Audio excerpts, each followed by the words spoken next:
नमस्कार मित्रों। जय श्री राधे, जय श्री श्याम। मंगलम भगवान विष्णु, मंगलम गरुणध्वज, मंगलम पुंडरीकांछ, मंगलाय तनोहरि। भगवान गणेश जी को प्रणाम करते हुए आज हम अधिक मास अर्थात मलमास अर्थात पुरुषोत्तम महीने के ऊपर चर्चा करेंगे कि किन्हीं कारणों से यह पुरुषोत्तम महीना पड़ता है और इसमें क्या क्या कार्य किए जा सकते हैं और क्या क्या वर्ज्य हैं। इस पुरुषोत्तम महीना जो पड़ता है इसके पीछे का रहस्य और महात्म्य क्या है, इन सभी के ऊपर हम चर्चा करेंगे। भारतीय हिंदू सनातन पंचांग में उनकी व्यवस्था के अनुसार हर 3 वर्षों में एक बार एक अतिरिक्त महीना आता है, जिसे हम अधिक महीना कहते हैं, मल महीना कहते हैं, मलमास कहते हैं या तो पुरुषोत्तम महीना कहते हैं। हिंदू धर्म में इस महीने का विशेष महत्व है। यह महीना बहुत ही ज़्यादा महत्वशाली है। सभी भारतीय सनातनी धर्म के जानकार आध्यात्मिक लोग जो कोई भी हैं, इस महीने में पूजा पाठ, भगवत चरणार विंदों की भक्ति, व्रत, उपवास, जप, तप, योग, ध्यान इत्यादि धार्मिक क्रियाओं में एकदम पूर्ण रूप से संलग्न रहते हैं। ऐसा माना जाता है कि मलमास में, पुरुषोत्तम मास में धार्मिक कार्य किसी अन्य महीनों में किया जाए उसके अलावा यदि पुरुषोत्तम महीने में किया जाए तो 10 गुना अधिक पुण्य फलदायी होता है। यही वजह है कि भक्तजन अपनी पूरी श्रद्धा और शक्ति के साथ इस महीने में भगवान को प्रसन्न करने का, अपना यह लोक और परलोक दोनों सार्थक करने का सारा प्रयास करते हैं। अब जरा सोचने वाली बात यहाँ पर यह है कि जब इतना पवित्र महीना है, इतना बढ़िया कार्य इसमें हो सकता है, भगवान इसमें जागृत अवस्था में रहते हैं। भगवान पुरुषोत्तम ने इस महीने को स्वयं अपना नाम दिया है, इसको पुरुषोत्तम कहा है। इसके पीछे भी एक कथा है। कहते हैं महाराज, जब महीनों की यह जो व्यवस्था तैयार होने लगी तो भारतीय सिद्धांत जो ज्योतिष के हैं उसके अनुसार हिंदू कैलेंडर सूर्यमास और चंद्रमास की गणना के अनुसार चलता है। पुरुषोत्तम महीना चंद्रवर्ष का एक अतिरिक्त भाग है जो हर 32 माह 16 दिन और 8 घटी के अंतर से आता है। इसका प्राकट्य सूर्यवर्ष और चंद्रवर्ष के बीच अंतर का संतुलन बनाने के लिए होता है।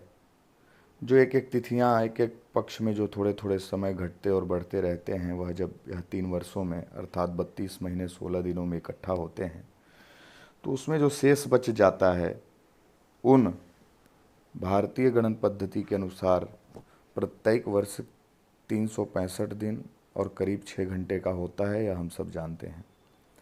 वहीं चंद्रवर्ष भी जो होता है हमारा, वह 354 दिनों का होता है। पूर्ण मान्यता यही है। और दोनों वर्षों के बीच लगभग 11 दिनों का अंतर आता है, जो हर 3 वर्ष में लगभग 11 या 33 अर्थात कि ओवरऑल 1 महीने के बराबर हो जाता है। इसी अंतर को सम्मिलित सन्निहित करने के लिए हर 3 वर्षों में एक चंद्रमास अलग से अस्तित्व में आता है, अलग से प्रकट होता है, जिसे अतिरिक्त होने के कारण चंद्रमास कहा जाता है, अथवा तो अधिक मास कहा जाता है, अथवा तो मलमास कहा जाता है, अथवा तो पुरुषोत्तम महीना कहा जाता है। अब कहे कि महाराज ये जो सारी व्यवस्था है इसके वृत्तांत में कथा आती है, इन सब अधिक मास में बहुत सारे ऐसे कार्य हैं जो कि बंद कर दिए जाते हैं, जो नहीं होते। जैसे नया व्रत इत्यादि यदि आपको उठाना हो तो मलमास लगने के बाद नया व्रत अनुष्ठान आप नहीं उठा सकते। वह पूरा वर्ष आपको चैत्र महीने तक इंतजार करना पड़ेगा।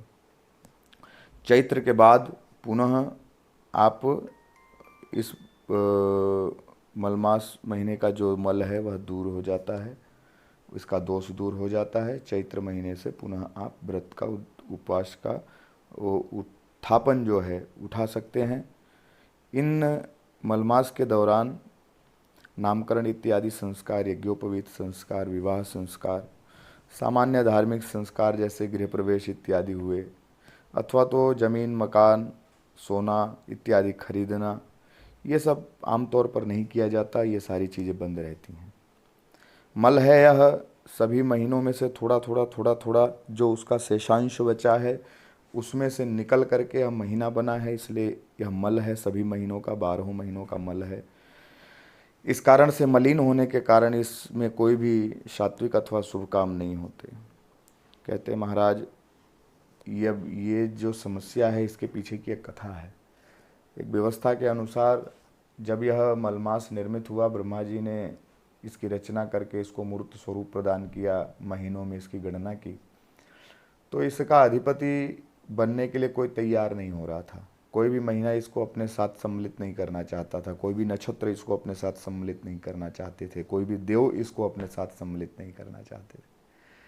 सबका एक ही कहना था कि भई ये तो मल है, यह तो मलिन है, दूषित है, पापी है, सब जगह से छूटा हुआ है, हम इसको क्यों स्वीकार करें, हमारे साथ जुड़ करके कहीं इसकी मलिनता हमको भी न लग जाए। इस कारण कहते हैं भैया मलमास, शास्त्र ऐसा कहते हैं, कथा आती है कि मलमास रोते हुए भगवान नारायण के पास गया और बोला महाराज आप तो इस पूरे जगत के अधिष्ठाता हैं, आप इस जगत के पिता हैं, पालक हैं। इस जगत में भूत प्रेत पिशाच यक्ष गंधर्व राक्षस इत्यादि ब्रह्मा सहित जितनी भी सृष्टि में जो कुछ चीज़ें दिख रही हैं उन सब के पालन की, पोषण की, भरण की जिम्मेदारी आप पे है। आपने वह व्यक्तिगत रूप से वह भार उठा रखा है, वह जवाबदारी ले रखी है। आज मेरी कोई गलती नहीं है कि मैंने जन्म लिया है, लेकिन यह जो अन्य महीनों में से थोड़ा थोड़ा जो अन्य महीनों का मल है, वह जो समय निकला और उस समय से मैं जो यह चंद्रमास के रूप में परिवर्तित होकर के प्रकट हुआ हूँ एक महीना, यह कोई स्वीकार नहीं कर रहा है, मुझको कोई अपने पास शरण नहीं दे रहा है। सुना है आप शरणागत वत्सल हो, आप शरण में आए हुए का परित्याग नहीं करते, क्योंकि भगवान कहते हैं शरणागत को जे तजहि हित अनहित अनुमाने ते नर पामर पापमह और तिनहि विलोकति हानि। जो शरण में आए हुए व्यक्ति का परित्याग कर दे, अपने हित और अनहित का विचार करके, कहते महाराज ऐसा व्यक्ति पतित है, पापी है और उसको देखने मात्र से पाप लगता है। तो आप तो शरणागत वत्सल हो प्रभु, आपने तो यहाँ तक कह दिया है कि कोटि विप्रवध लागहि जाहू आए शरण तजहि नहीं ताहू। यदि मुझे 1 करोड़ ब्रह्महत्या भी लग जाए तो भी मैं शरण में आए हुए व्यक्ति का परित्याग नहीं करूँगा। तो मैं अब और किसी को अपना आधार नहीं मानता, मैं आपको ही अपना समझ करके और महाराज आपके शरण में आया हूँ। आप मेरे लिए कुछ योग्य स्थान, योग्य उपाय बताइए। भगवान उसकी बातें सुन करके, उसकी भक्ति से, उसके भाव से प्रसन्न हुए और अधिक महीने को अपना नाम दिए। बोले जाओ, तुमको कोई स्वीकार नहीं कर रहा तो तुमको मैं स्वीकार करता हूँ। आज से तुम्हारा नाम मल मास नहीं है, आज से तुम्हारा नाम अधिक मास नहीं है। तुमको कोई अधिक नहीं कहेगा, तुमको कोई एक्स्ट्रा नहीं कहेगा, तुमको कोई मल नहीं कहेगा, दूषित नहीं कहेगा, मलिन नहीं कहेगा। आज से तुम्हारा नाम पुरुषोत्तम मास है। तुम मेरे नाम को धारण करो पुत्र, तुम्हारा नाम पुरुषोत्तम। अब जब तुम मेरे नाम को धारण कर लिए, मेरे पुत्र हो गए, तुम्हारी सारी मलिनता दूर हो गई। अब कहे कि मैं तुमको इसका महत्व बताता हूँ।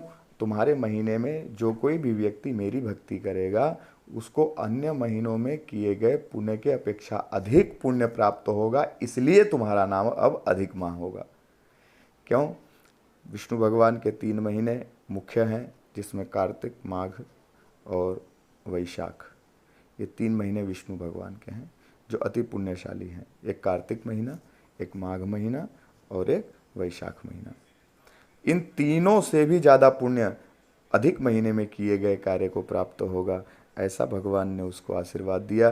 भगवान बोले कि अन्य कोई शुभ कार्य जो वैदिक व्यवस्था के अंतर्गत आते हैं वो तो शायद न हो पावे, लेकिन इस माह में जो कोई मेरी भक्ति करेगा, मेरी कथा सुनेगा, मेरे अनुरक्त रह करके मेरी चरणारविंदों का गान करेगा, मेरी कथाओं का गुणानुवाद करेगा, अवश्य मैं उसको मुक्ति प्रदान करूंगा।